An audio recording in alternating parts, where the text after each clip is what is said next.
Esta clase se llama Mitos y leyendas de las empresas individuales. Si se fijan, cambié el nombre de empresas unipersonales e individuales, más fáciles, se entiende mejor. Pasemos enseguida entonces al mito número 1. El primer mito dice que las empresas individuales deben preocuparse primero que nada en bajar sus costos. Esto es falso, porque las estrategias que tienen las empresas individuales, tal como vimos, son normalmente por diferenciación o por enfoque. No tienen una estrategia de competir en costos, entonces se pueden dar el lujo de tener costos mucho más altos que las empresas grandes. Si bien es cierto que esto es falso, hay un pequeño detalle donde sí la empresa se debe preocupar. Ninguna empresa individual puede soportar tener altos costos fijos. ¿Qué son los costos fijos? Bueno, aunque muchos lo pueden saber, lo voy a explicar rápidamente acá. Supongamos que yo tengo una panadería.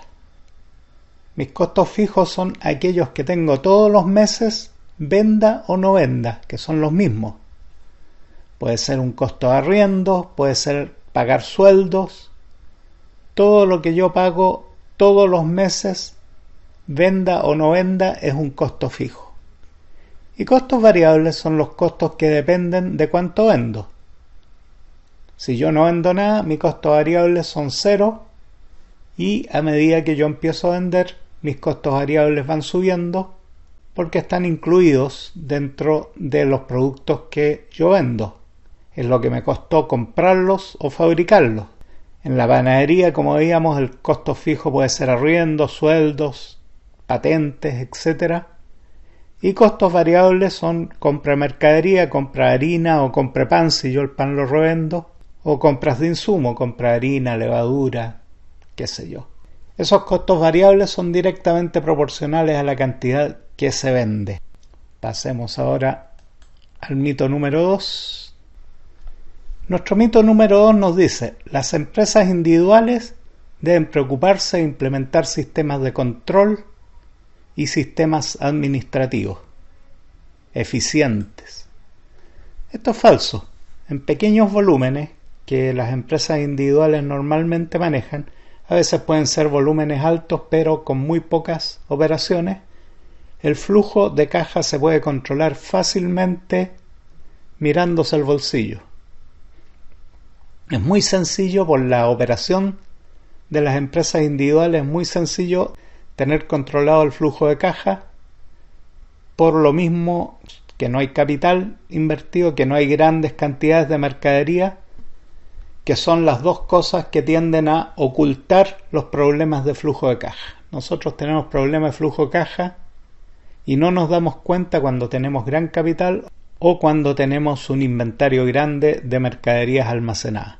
Las empresas pequeñas trabajan con pequeño o ningún capital y prácticamente con 0 inventario, por lo tanto el flujo de caja es muy fácil de controlarlo y desarrollar sofisticados métodos administrativos es normalmente inútil.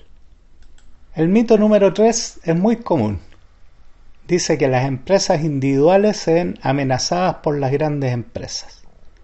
Un pequeño almacenero se ve amenazado porque le dicen que se va a venir a instalar un supermercado en el mismo barrio donde está él.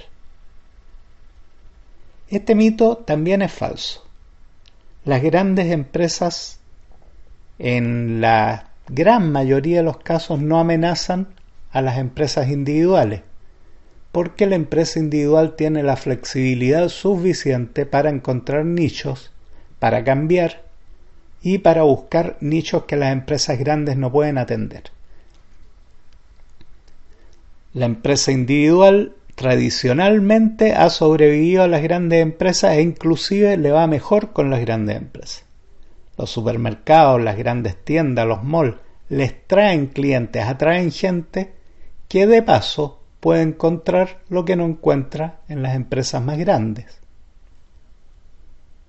Esto vale tanto para la venta de productos como para la venta de asesorías o servicios.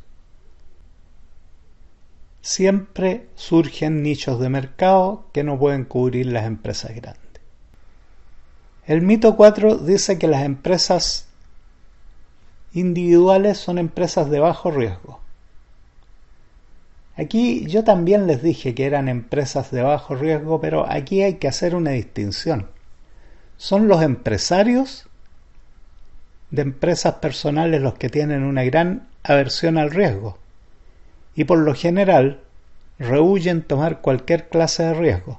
Sin embargo, la naturaleza de las empresas personales es sumamente riesgosa. Las empresas personales tienen vida media mucho más corta que las empresas grandes, pero tienen una ventaja que cuando salen del mercado pierden mucho menos. Esto no es algo que ocurre en un solo país, ocurre en todo el mundo, en las economías desarrolladas, en las economías chicas, en toda clase de ambientes. Una cosa es que los empresarios sean adversos al riesgo y otra cosa es que las empresas corran menos riesgo.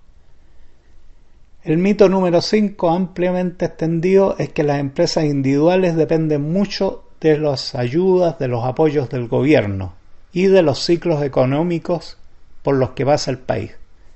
Esto es sumamente falso. Hay montones de estudios que han mostrado que los apoyos del gobierno normalmente perjudican a las empresas pequeñas más que ayudarlas.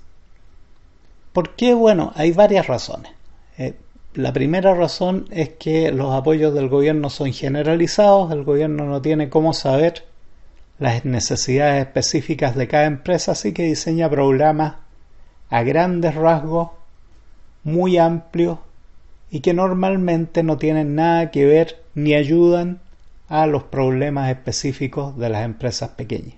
Por otro lado, los que diseñan estos programas no han tenido jamás experiencia con empresas pequeñas, jamás han tenido un negocio, son profesores, son gente de la academia, gente que se ha formado en políticas públicas, entonces tienen la cultura del asistencialismo, y lo que se consigue con eso es que el pequeño empresario con estas ayudas jamás despega. Por el contrario, normalmente se convierte en una especie de parásito que solamente puede funcionar en base a los subsidios, a las ayudas, a los apoyos y a los fomentos que les entrega el gobierno. Los ciclos económicos del país también rara vez los afectan. Muchas empresas individuales van bien cuando el país anda mal. Y por el contrario, muchas empresas individuales les va mal cuando la macroeconomía anda bien.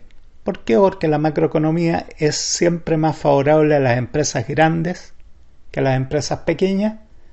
Cuando la economía en general tiende a andar mal, los consumidores buscan servicios más baratos, van hacia los proveedores más pequeños, también desaparecen muchas empresas grandes, lo cual es generalmente una ayuda para estas empresas individuales. Otro mito muy extendido es que el principal problema de las empresas individuales es la falta de capital y la falta de financiamiento. Esto también es falso, completamente falso, porque el problema principal de las empresas individuales son las ventas bajas.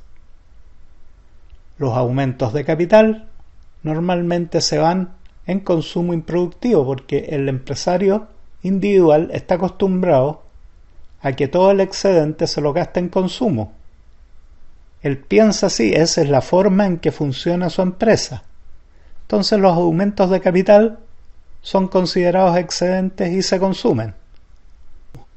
¿Por qué ocurre esto? Porque se trata de empresas, recuerden que se trata de empresas de subsistencia y por lo tanto ante la incertidumbre de cómo va a ser la situación más adelante, el empresario trata de cubrirse aumentando su ahorro o cubriendo alguna necesidad que pueda tener en el futuro, ya sea comprando un auto, mejorando su casa, etc.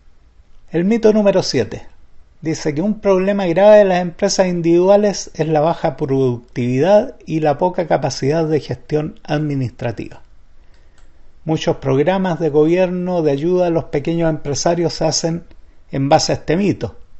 Entonces dicen hay que hacerlos más productivos o mejorarle su capacidad de gestión. En realidad la gestión administrativa no ayuda prácticamente nada a las empresas individuales, sí ayuda mucho a las empresas cuando crecen. Cuando dejan de ser empresas individuales y ya pasan a ser empresas tradicionales, hay que hacer un cambio violento ahí, y dentro de ese cambio una de las cosas importantes es mejorar la gestión administrativa.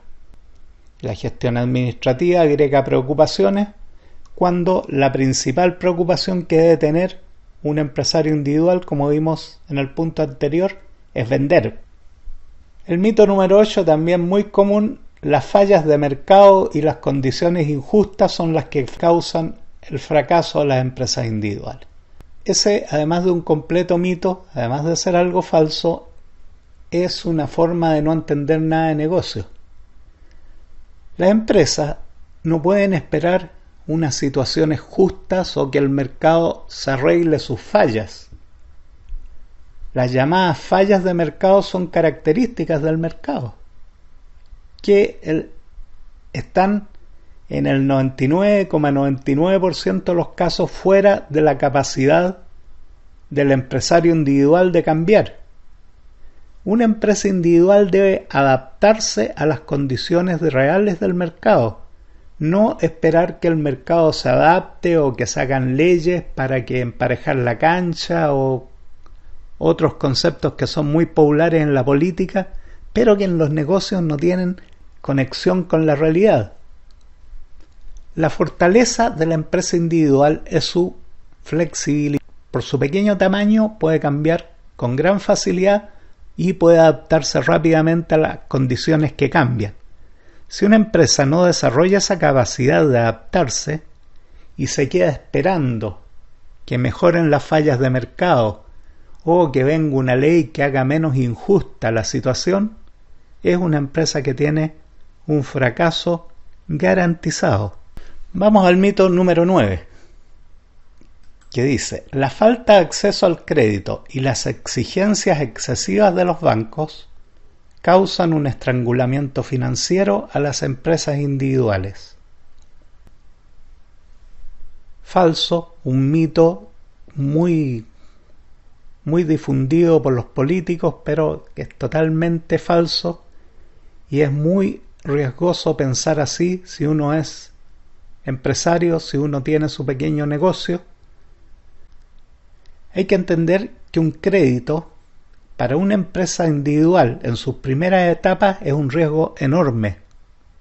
Solamente debe ser tomado un crédito cuando la empresa ya tenga retornos estables y predecibles y exista una seguridad razonable de poder cumplir con el pago del crédito. Tomar un crédito para arriesgarse nos garantiza que vamos a fracasar y vamos a tener malos ratos, porque lo más probable es que no podamos pagarlo y que seamos altamente castigados por eso. Es lógico, porque las empresas individuales son mucho más riesgosas, por lo tanto el crédito es más caro. El banco que presta la plata tiene que cubrirse por todos los que no le van a devolver el dinero. Y vamos a finalizar con un mito que yo sé que no les va a gustar a muchos, pero es totalmente mito, y dice así: la asociatividad es la solución para los problemas de economías de escala en empresas individuales. ¿Qué quiere decir eso? Hay cierto planteamiento que es muy apoyado por los organismos internacionales, por los gobiernos, y que dicen que los pequeños productores, los pequeños empresarios, las empresas personales se deben asociar, se deben juntar de manera que hagan número, junten un capital más o menos grande y promuevan sinergias que les permitan obtener tanto mejores compras de productos a precios más bajos y vender sus productos a mejores precios por el hecho de tener más fuerza de mercado. Este mito por lo general es falso. En sus primeras etapas, las empresas individuales, las empresas unipersonales, no tienen por qué preocuparse en economías de escala, como vimos en el mito 1, los costos por producto es irrelevante para las empresas pequeñas, entonces lo que ganan asociándose es algo en gran parte inútil. En cambio, las empresas pequeñas sí deben hacer esfuerzos por diferenciarse, no igualarse con los demás productores. El hecho de igualarse con los demás productores les hace perder competitividad. Esto explica por qué muchas cooperativas de pequeñas empresas individuales terminan en fracaso. Porque las cooperativas generalmente los que llegan a la directiva son la gente más hábil para los negocios, se dan cuenta de esta situación y se aprovechan, hacen malos manejos o aprovechan su condición de dirigentes para tener ventajas para su empresa individual en desmedro de los demás asociados. La asociatividad es muy buena cuando ya la empresa es de un tamaño medio hacia arriba. Bueno, esos son, a mi modo de ver, los 10 mitos que hay en torno a las pequeñas empresas individuales. Nos vemos entonces, como siempre, en el comentario. Muchas gracias.